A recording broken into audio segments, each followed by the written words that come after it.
Hi, everybody. Anaya, thank you for that beautiful introduction. I could not be prouder of everything you've done in your time with the Obama Foundation. And, of course, I couldn't be prouder of all of you in the graduating class of 2020, as well as the teachers and the coaches, and most of all, parents and family who guided you along the way. Now, graduating is a big achievement under any circumstances. Some of you have had to overcome serious obstacles along the way, whether it was an illness or a parent losing a job or living in a neighborhood where people too often count you out. Along with the usual challenges of growing up, all of you have had to deal with the added pressures of social media, reports of school shootings, and the specter of climate change. And then, just as you're about to celebrate having made it through, just as you've been looking forward to proms and senior nights, graduation ceremonies, and, let's face it, a whole bunch of parties, the world is turned upside down by a global pandemic. And as much as I'm sure you love your parents, I'll bet that being stuck at home with them and playing board games or watching Tiger King on TV is not exactly how you envisioned the last few months of your senior year. Now, I'll be honest with you. The disappointments of missing a live graduation, those will pass pretty quick. I don't remember much of my own high school graduation. I know that not having to sit there and listen to a commencement speaker isn't all that bad. Mine usually go on way too long. Also, not that many people look great in those caps, especially if you have big ears like me. And you'll have plenty of time to catch up with your friends once the immediate public health crisis is over. But what remains true is that your graduation marks your passage into adulthood, the time when you begin to take charge of your own life. It's when you get to decide what's important to you, the kind of career you want to pursue, who you want to build a family with, the values you want to live by. And given the current state of the world, that may be kind of scary. If you'd planned on going away for college, getting dropped off at campus in the fall, that's no longer a given.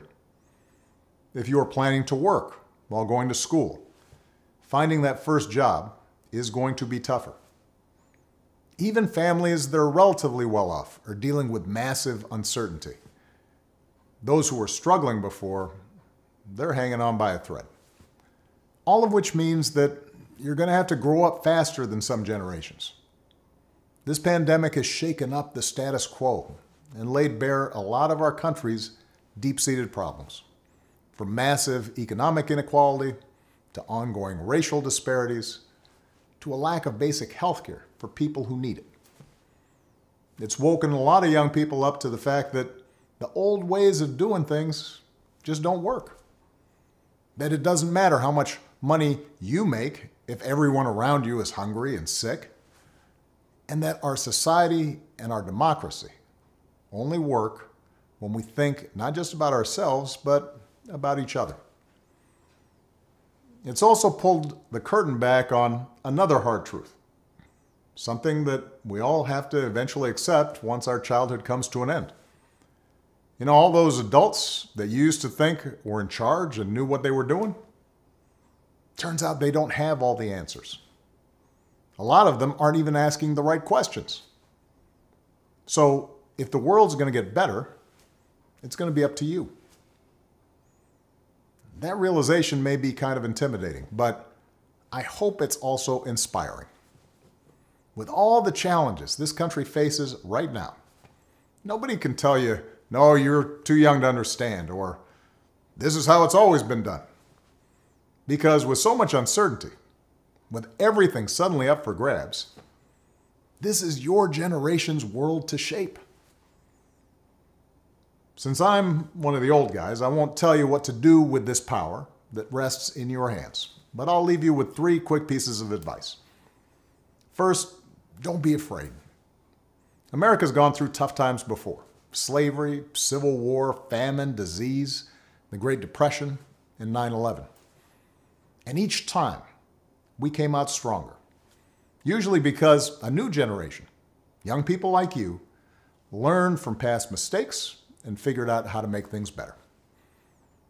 Second, do what you think is right.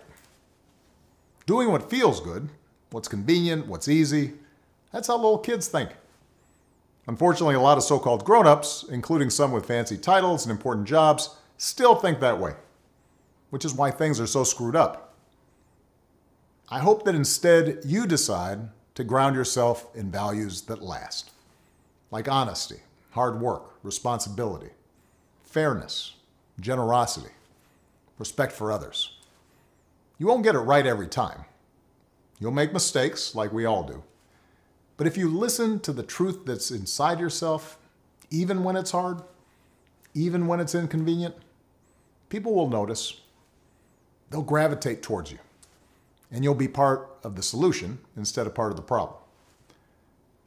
And finally, build a community. No one does big things by themselves. Right now, when people are scared, it's easy to be cynical and say, let me just look out for myself, or my family, or people who look or think or pray like me. But if we're going to get through these difficult times, if we're going to create a world where everybody has opportunity to find a job and afford college, if we're going to save the environment and defeat future pandemics, then we're going to have to do it together. So be alive to one another's struggles. Stand up for one another's rights. Leave behind all the old ways of thinking that divide us: sexism, racial prejudice, status, greed, and set the world on a different path. When you need help, Michelle and I have made it the mission of our foundation to give young people like you the skills and support to lead in your own communities and to connect you with other young leaders around the country and around the globe. But the truth is, you don't need us to tell you what to do, because in so many ways, you've already started to lead. Congratulations, class of 2020. Keep making us proud.